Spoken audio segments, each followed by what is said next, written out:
Hi, everybody. My name is L.K. Gagnon. I am the Associate Director of Student Aid at Bowdoin, and you are joining me for an information session about financial aid at Bowdoin. So this is great. I want to say how thrilled I am at the number of people who are here. This is really great. It's going to be really a pleasure to talk to you all. Let me tell you what the format is going to be like. I'm going to talk to you about financial aid with a focus on Bowdoin, but I promise you'll hear a thing or two that will be helpful to you no matter where you end up deciding to apply down the road. So let's get started. I do like to make sure it's clear to everybody how important it is to us to make Bowdoin affordable for you. You know, if you are that student who just loves Bowdoin and wants to come to Bowdoin and you're admitted, it's really important to us to make sure that you can come to Bowdoin. And we recognize that for many, many families, that really can only happen with generous financial aid. You know, when you come here, we want you to be totally engaged in research, academics, clubs, activities, athletics, all of those things that make college college. We don't want you to be worrying about how you're going to pay for it. We know that when you graduate from Bowdoin, you're going to take all those things you've learned and all those experiences that you've had out into the wide world, and you're going to have the tools that you need to make a difference, to be successful, whatever that means for you.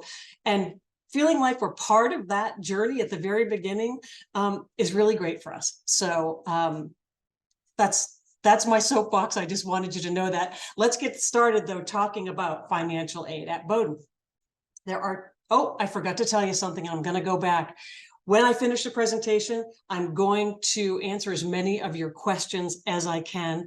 I hope you'll be patient. I'm a one-person show this evening, so I'm going to be having to go through those myself, but I will do my best to get to your questions. Sorry about that. Back to financial aid. There are two main things to know about financial aid at Bowdoin. The first thing is that all of our financial aid here is need-based aid. That means it's based on your family's ability to contribute financially towards the costs of education. We don't have academic merit scholarships or athletic scholarships or any kind of art scholarships.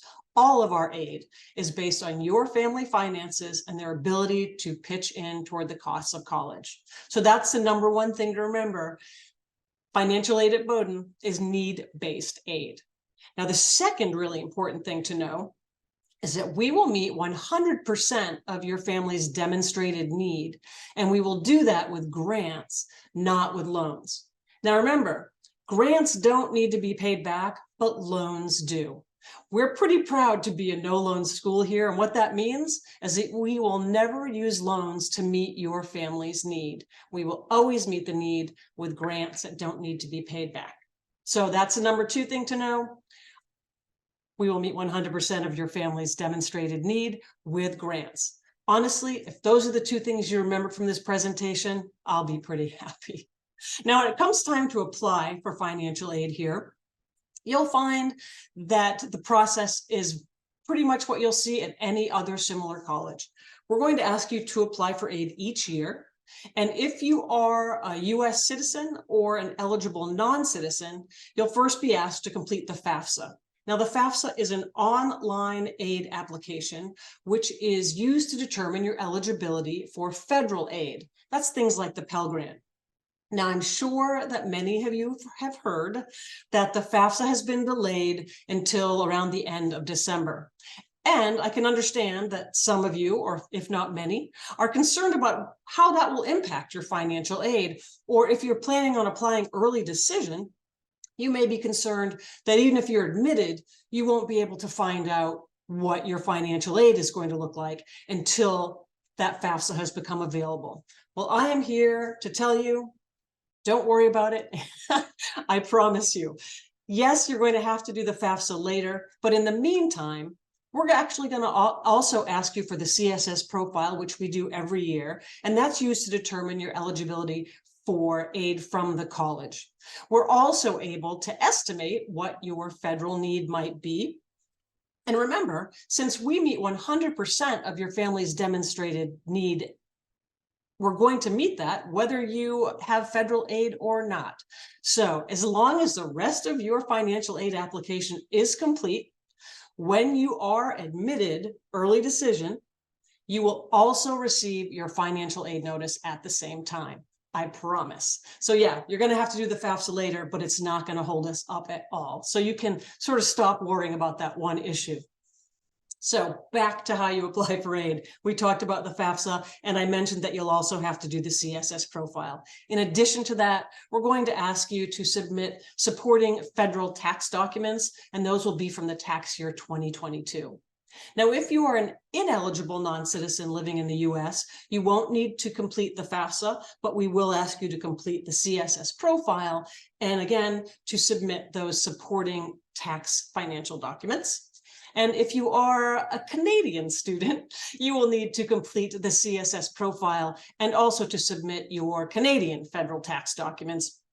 And then finally, if you're an international student from any country other than Canada, we will ask you to submit the CSS profile and then also to submit earnings and tax documents from your home country in whatever form they take in your home country. And there's more information about that available on our website that I urge you to check out. Now, if you're an international student and you're finding that the fee to submit the CSS profile is cost prohibitive, you can certainly choose to submit the International Student Financial Aid application known as ISFA. That's available on our website, and we are happy to take it. So you submit your financial aid application by the deadline. And by the way, if you're applying early decision 1, that is 1 week from today. That's getting really close. So you submit that financial aid application, and then what happens? Now it's our turn. We have to get to work. So the first thing we're going to do is we're going to review all the information in the financial aid application. That includes your income and your assets and your household size. And when we think about the household size, we're paying attention to how many dependents in your family are attending undergraduate college full-time. So income, assets, and your household. And we're going to determine what we think your family can reasonably be expected to pitch in toward the cost of college for 1 year. And that's going to be called your family share. Also, you might hear it called your family contribution or the net price, but they're all the same thing. They're just the amount that your family will need to pitch in for that 1 year of college. And the next thing we're going to do, and this is the important one, we're going to determine, what your need is. And to fully understand that, you're going to start by understanding what the cost of attendance is made up of. So when we talk about the total cost of attendance, it is comprised of 2 categories or buckets of expenses, if you will. So the first are direct expenses or billed expenses. And these are tuition and fees, food and housing. They're the things that you will see on your semester bill each time. But we also include other costs or expenses, which are known as indirect expenses. And these are things that we know you are going to need during a year of college, but that you're never going to see on a bill. So those are things like your books and supplies, miscellaneous personal expenses, travel to and from. So we add all that together and we get the cost of attendance. And that's where we start when we're determining what your need is. So here's the cost of attendance. Then we subtract your family contribution. And what's left down here, that's your need. Just like anything you're buying, right? What it costs minus what you can afford is what you need. And remember, your need is that amount we're going to meet 100% of with grants. Now, if I were you, I might be asking myself right now, is there a way for me to find out what my family share would look like before I've even applied? I would tell you, good question. And there sure is. On our website, we have 2 resources that can help you do just that. The first is called the Quick Cost Calculator. As that name suggests, it's pretty quick, and it really is. It's just 6 questions about your household and your family finances. And the result you get is a range, right? So depending on your financial situation, it might be just a couple of $1,000s, or it might be like $20,000. So the point of this calculator is really to help you understand what range someone with your financial profile might fall in, but it's not very pinpointed. The other tool on our website is called the Net Price Calculator. And I think this is the one that I would recommend to you, particularly those of you who are thinking about applying early decision. So it's not as quick. It's a lot more detailed, and it takes a lot, well, not a lot longer to do. Say it takes half an hour to do, but it also yields a much more accurate result. Now, I do want to say, though, no calculator, well, any calculator is only as accurate as the information you enter into it. So this is definitely not the time to guesstimate. When you're completing a net price calculator, you want to sit down with your tax documents, maybe with your bank statements, so you can make sure you're answering the questions correctly and accurately so that you can feel confident about the result you get. Now, a few things I do want to make clear about the net price calculator. I've already mentioned you have to be accurate. But also, if you are an international student, unfortunately, it's not going to work for your family. It's set up based on the United States tax system, and there's just no way for international students or Canadian students to use it. And I am sorry about that. Also, if your family's divorced, in order to sort of get an estimate, you'd need to have each household complete the net price calculator and sort of combine your results. That's not going to be a super accurate result for you, but it is going to get you sort of in the ballpark of what you could expect to pay. And then finally, if your family has a business, whether it's a home business, an 1120S, a partnership, a corporation, it's pretty likely that the net price calculator won't be as accurate. That's just because business taxes are complicated. They need to be reviewed, and the net price calculator just isn't set up to do everything. But for the majority of people, you're going to be able to get a really reasonable estimate. And again, I'd really encourage you to do the net price calculator at every college you're thinking of applying to. Just, it's going to give you a good idea how those colleges look at financial aid, what the differences might be. But if you are planning on applying early decision, whether it's round 1 or round 2, that's a binding decision.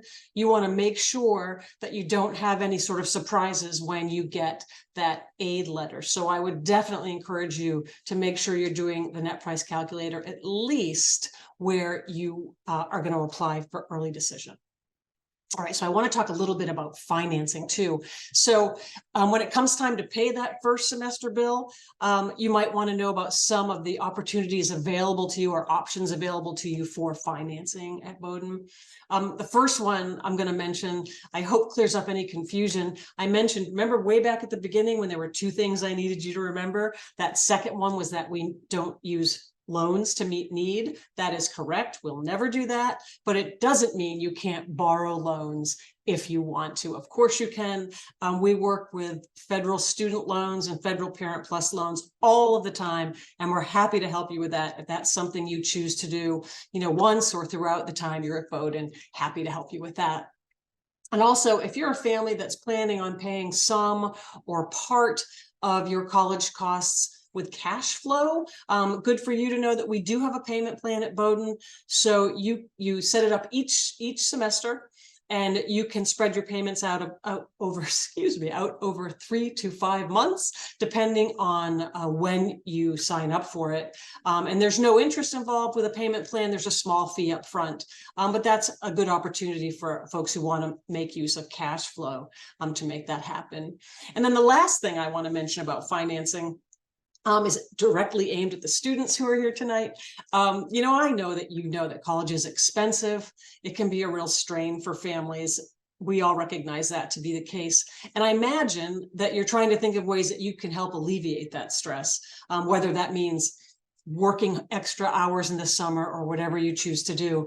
But I want you to really also be thinking about outside scholarships. An outside scholarship, loosely defined for us, is a scholarship from any source other than Bowdoin. We have a really generous policy towards outside scholarships here, in that we allow those to benefit you and your family as much as we possibly can. And in fact, virtually everyone at Bowdoin could benefit from an outside scholarship. So I encourage you to look for those. You can visit our website for information about that, but I'm just going to throw out the three websites that we suggest. I know you're probably not going to write it down, but I'm an optimistic person, and you can always go look on the website later. So the first is called FastWeb. That's FASTWEB. The next one is called Big Future. That's from the College Board. And then finally, we recommend a site called Going Merry. That's MERRY.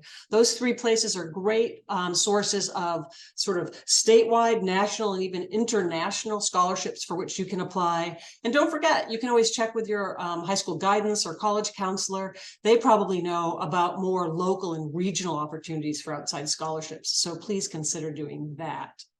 And that's pretty much all I wanted to talk about this evening with you guys. So it would be great if you have questions. I'm happy to open them. And let me also share with you sort of the contact information screen while I'm looking for those questions so that you can know how to get in touch with me if you need to do that. So hang on just a second while I look at these questions. Also, I want to thank everybody who said hello at the beginning. We have a really just great group of people here. Lots of Mainers, people all over the country. It's really great.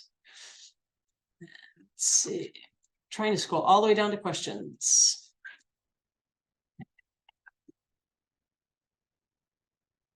Sorry that I'm being quiet.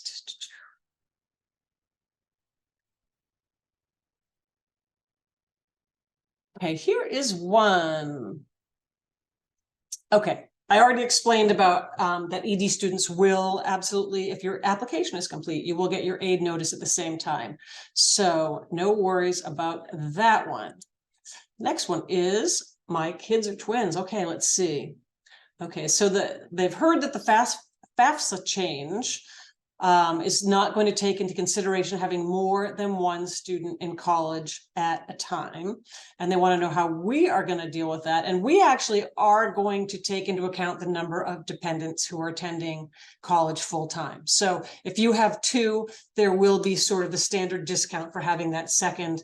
And then if you have three in college at the same time, there's a standard discount for that as well. So we're going to keep doing exactly what we always did, even though the federal aid is going to be based on a slightly different number than what we're using. So that was a really good question. Thank you for doing that one.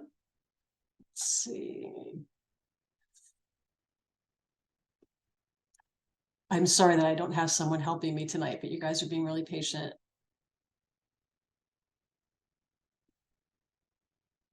Someone's really just talking about just the costs of college. And as I mentioned, it is a strain for families.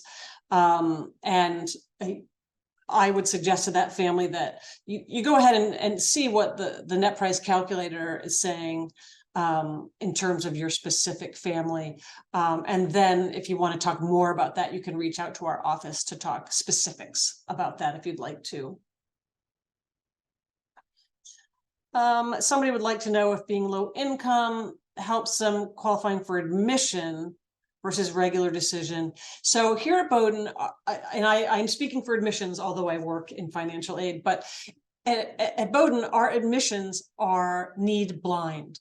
So that means when the admission department is deciding whether a student will be admitted to the college or not, they don't have any knowledge of the student's financial situation. Students are judged on their own merits, not on the financial situation of their family. So in terms of being admitted early or regular, your financial situation does not really make any difference here at Bowdoin. That was another really great question. Let's see. Okay, after getting an offer for first year support, is there a way for locking in that amount for future years, or will it vary year by year? And we're asking because our family income varies year by year. So this is exactly why we ask you to apply every year. We don't lock in your aid the first year, in part because we're a need-based school. And so since all our aid is based on your family's ability to contribute, if you have fluctuating income, we're able to fluctuate your financial aid along with your income. So that's why you're going to apply every year. And as your finances go up or down, so will your financial aid in a commensurate amount. So that's another good question. These are great. Thanks, you guys. Let's see. But this is a good question. CSS profile doesn't seem to account for property taxes or the cost of living for different areas of the country. Does Bowdoin look at this? New York, for example, much more expensive than other locations. That's a good question. And yes, we do take cost of living into account. We have a wide variety of formulas. We have the cost of living, I believe, for every zip code in the country, and it's sort of built into our system. So yes, we're aware that if you live in Vancouver, Canada, or if you live in New York or San Francisco, that you're paying more for your daily living, and that is considered when we are making the decisions about financial aid. So I hope that helps that one.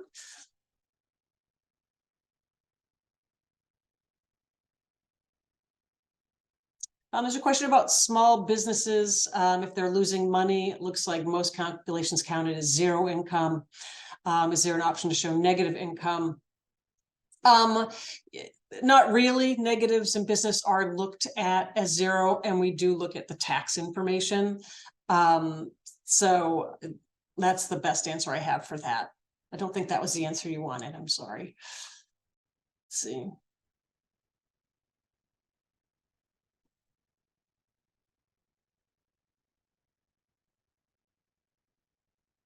Okay. There's a question about non-custodial and custodial parents. I think I mentioned earlier a little bit about this, but let me just tell you that at Bowdoin, our standard expectation is that when parents are divorced, both of those parents still are going to contribute towards the cost of education. We recognize that there are situations in which that can happen for what can be significant, serious, difficult reasons.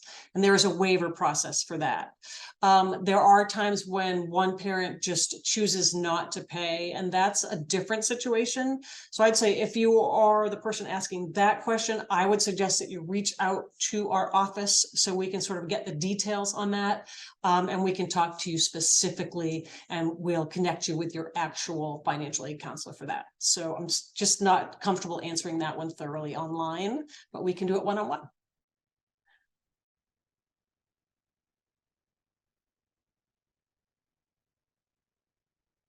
There's a question about, about homeless students. By and large, homeless students are considered to be independent students. And so your financial aid works based on your income and assets, which generally are little to nil. So you could expect, if admitted, to get pretty significant financial aid. I say that in a very general way, not knowing your specifics. And again, reach out to our office and we'll be able to get a lot more specific with you.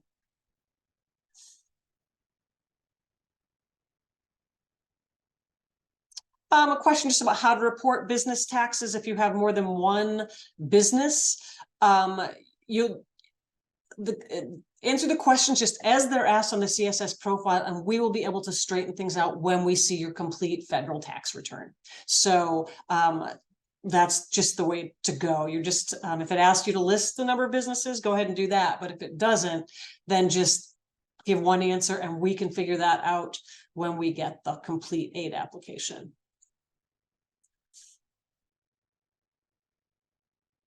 People with, you probably heard me mention earlier that we pay special attention for the household of the number of students who are attending undergraduate college full-time.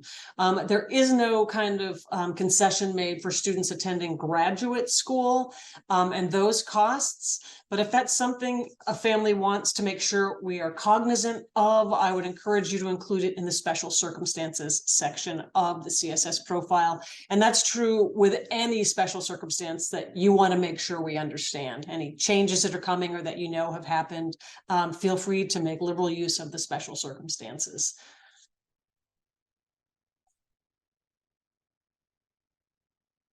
The next question is about paid internships, and yet it's really not a financial aid question. I would encourage you to ask that question of the admissions office. Outside scholarships, this is a good question. Do outside scholarships displace institutional aid? And at Bowdoin, the only time we would ever reduce your Bowdoin scholarship grants would be if you receive so much in outside scholarships that you've exceeded the cost of attendance, right? So you can't make a profit on your financial aid. So if you exceed with the financial aid we've given you, and then the outside scholarships, if those combined exceed the cost of attendance, we're going to have to reduce our Bowdoin grant assistance. So we get down to breaking even on that. And if that happens, kudos to you. That would be fantastic for you.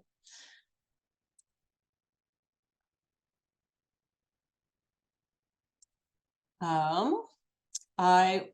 am about to take 1 second to type into the the name of the scholarship places I said. They were Fast Web, Big Future, and Going Merry. I hope you can see that. All right. There's a question about what is the average amount awarded per year per student. That's very hard to answer because it's need-based aid. So there are some people who will receive just a little aid and some people who receive a lot of aid. I think last year it was roughly the average, I believe, was around 60,000 or 64,000. But I'm actually not sure. I apologize for that. If you want to send me an email, I will try to get you the exact answer tomorrow. Let's see that one. These are really good questions. Okay, let's see. Thank you for thanking me for hosting this. I hope it's been helpful for you. And hello, New York City. Okay. If we do ED and find out we can't afford things, will you help out with ancillary costs, or do we have the option to back out? It's completely up to the Dean of Admissions whether you are permitted to back out. I don't quite know what you mean by ancillary costs, but because we're need-based right out of the gate, we are going to give you meet your full demonstrated or calculated needs. So I would check in about withdrawing with the Dean of Admissions if you would like to. Oh, that's a great question. I didn't talk about work study. So the question is about what kind of work do students do if they have work study in their financial aid. All of our aided students are expected to work on campus. And we see that as a student resource because you can earn the money to pay for your sort of your unbilled costs. We talked about the books and personal expenses and things like that. We expect students to earn about $2,200 a year. And that sounds like a lot of money, and it is a lot of money, but also the minimum wage on campus, I believe, is about $15 this year. So it's really between 5 and 6 hours a week. And the types of jobs are every type of job, virtually every office. I think there are only a couple of offices on campus that don't hire students. I personally hire students to work in my office. We have 6 or 8 interns every semester. There are jobs which are jobs you can actually study while you're doing what might be swiping IDs or something. There are jobs like in my office that are more like internships where you're getting sort of real life skills to take into the world when you graduate. If you're an early bird, there are jobs in dining that start very early, or if you're a late person, there are jobs that are quite late in the evening. So virtually every kind of job that would exist on a college campus is available to students. So that's a good question. And one of the things I really like about our student workforce is that it isn't limited to just students who receive financial aid. Any student can work on campus, and there are that many jobs. So while only about half of the students at Bowdoin receive financial aid, over 75% work on campus. And I think that says a lot of good things about the students at Bowdoin College.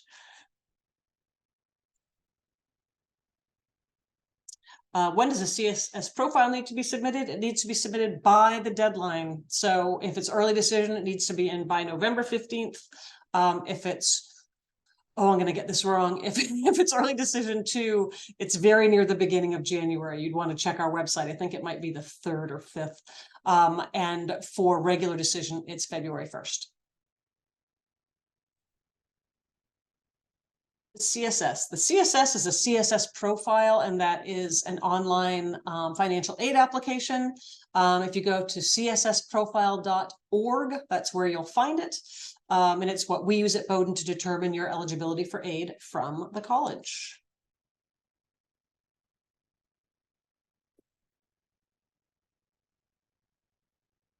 If we get a better aid offer from another school, is there a process to ask Bowdoin to increase its grant?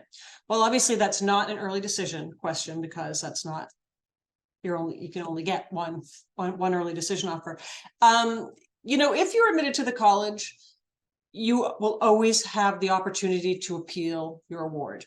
We don't match other schools, but if you feel like there's a compelling reason, if the income has changed, if something else has changed in your family since the application was complete, or since the 2022 tax year that you submitted, you'll always be welcome to submit an appeal, and we'll make that available to you, the form you need. But in turn, we don't match other schools. That's not a thing that we do.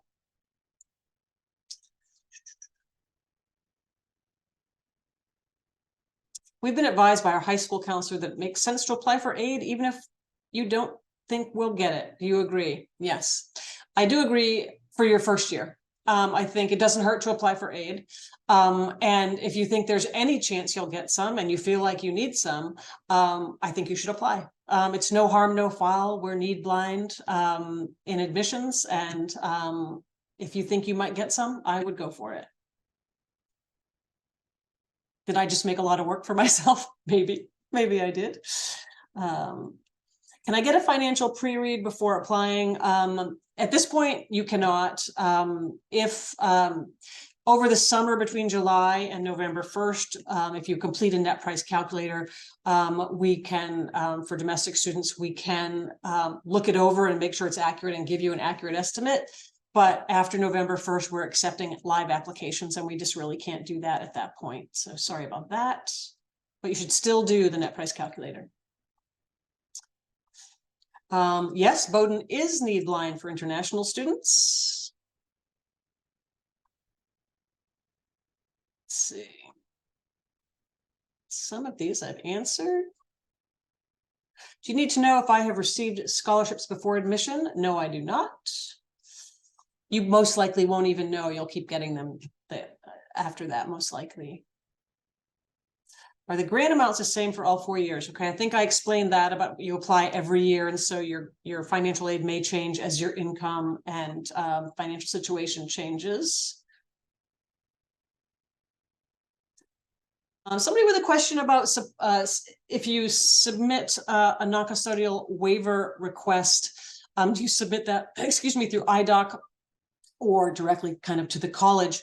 I would say IDOC, because if you're applying to more than one college that takes a CSS profile, you will want all the schools to get it. So I think that's the way to go. And for those of you who don't know, IDOC is a secure file upload that is brought to you by the College Board, and it distributes your information to all of the schools that take the CSS profile to which you have applied. So it's a very convenient website.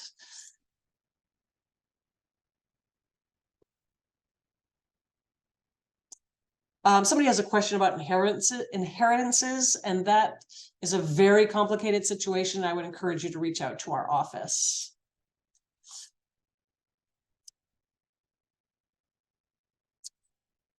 So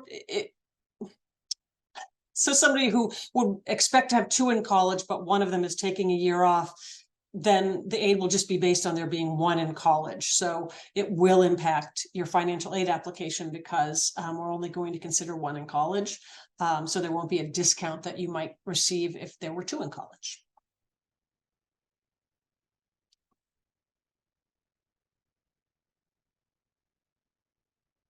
I'm going as fast as I can, guys. I hope you, I don't even know if anyone's still left. I hope you are.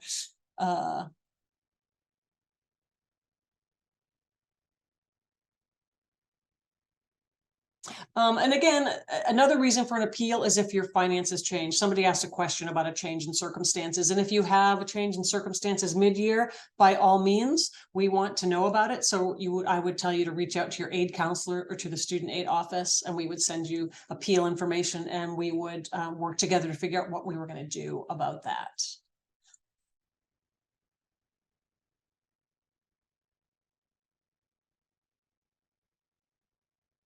We have a US veteran who is thinking of applying early decision. That's awesome. I don't have resources to recommend, but if you email our office, we do have someone who specializes in the veterans benefits, and we could connect you. So please do that.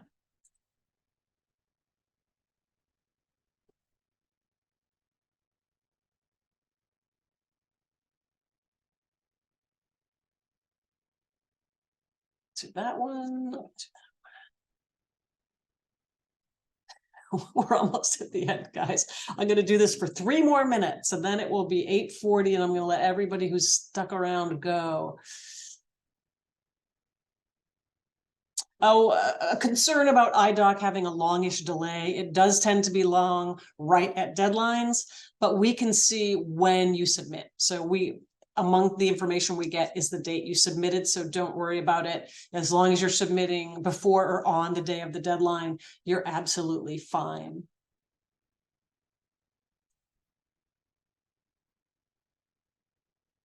A question again about the FAFSA. The new FAFSA has changed how they view farm businesses, and have we changed our considerations? And we have not changed. We're doing exactly what we always do.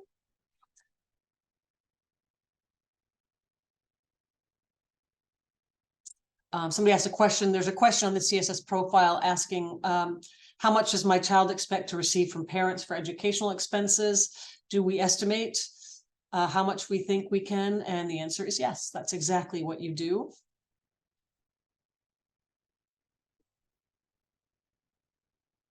Oh, good. I have a question about off-campus study. So the question is, does a semester abroad affect the costs? And the answer actually, if you mean the cost to the family, the answer is no, because remember, we're need-based aid. So once we've determined what your family share is for the year, it stays the same. So it's the same whether you're studying in Brunswick or whether you've decided to study at a program in Italy. So the costs to you do not change. Your Bowdoin grant might change because the cost of attendance at that program is probably going to be less than Bowdoin. But in terms of what a family needs to plan for a student going abroad, it's just the same amount as it would be on campus. I'm glad somebody asked an off-campus study.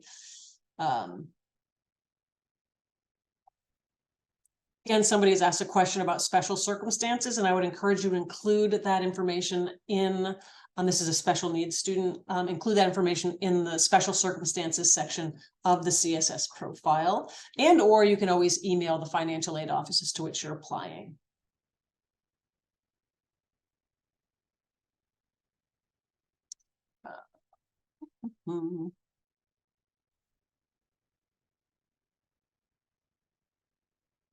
Trying to zip through here. I don't want to miss any that seem like we haven't talked about. Are we able to negotiate the cost of attendance with the financial aid office? I wouldn't say negotiating is a thing. And I think by cost of attendance, you must mean the family share. And that would be an appeal. And you are welcome to do that after the aid letter is received. The cost of attendance, that doesn't change for anything, but I think you mean how much it would cost your family. Hey, we're getting there. We're almost there.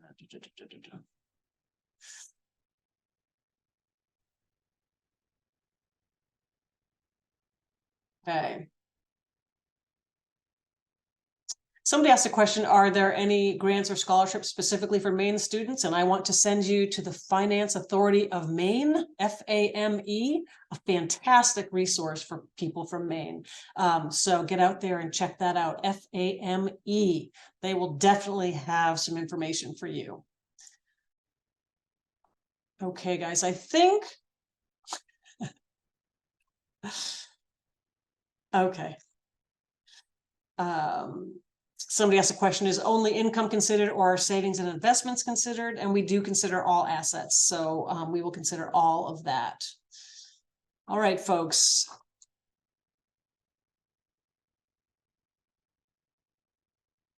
All right. If there are questions that I have not answered, and I'm trying to scoot through and see them all, I really mean it. Go ahead and email me directly at Bowdoin.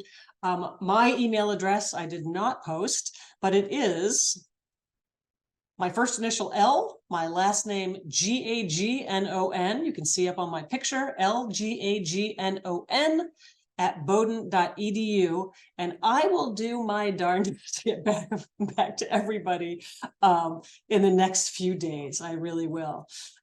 So hopefully that handles everything. Again, I really want to thank you all. I've still got 157 people, and I wish I could answer everything, but it looks like at this point, I think I've touched on virtually everything in here. I sure hope I have. I hope this was helpful. I hope you apply to Bowdoin, and I hope you feel free to reach out. And if you just email our office directly, we'll, at the SAO address, we're still going to help you out. You'll just talk to the person who will ultimately be your aid counselor. So that will actually be good for you too. So listen, good luck, everybody. I hope you get into the colleges of your dreams, and I hope you're enjoying the process, because this is a really cool time in your life. I'll see you soon. Bye-bye.